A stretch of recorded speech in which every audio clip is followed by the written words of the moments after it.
ભાવનગરમાં સુજલામ સુફલામ જળ અભિયાન કેચ ધ રેઇન 2.0 અંતર્ગત જિલ્લા કલેક્ટર ડોક્ટર મનીષકુમાર બંસલના અધ્યક્ષ સ્થાને કલેક્ટર કચેરી વિડિયો કોન્ફરન્સ હોલ ખાતે બેઠક યોજાઈ હતી.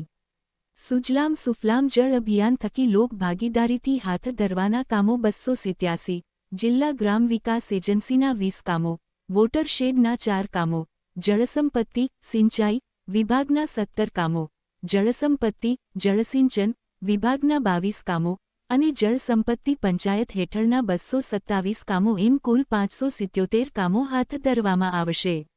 જેમાં તળાવ ઊંડા કરવાના કામો, ચેકડેમ ડિસિલ્ટિંગ, નદી સાફ સફાઈ, ડેમ ઊંડા ઉતરવાનું કામ, ચેકડેમ રિપેરિંગ, તળાવ રિપેરિંગ અને નહેર રિપેરિંગ સહિતના કામો કરવામાં આવશે. જિલ્લા કલેક્ટર ડોક્ટર મનીષકુમાર બંસલે સુજલામ સુફલામ જળ અભિયાન થકી કરવાની કામગીરી અંગે માર્ગદર્શન આપ્યું હતું.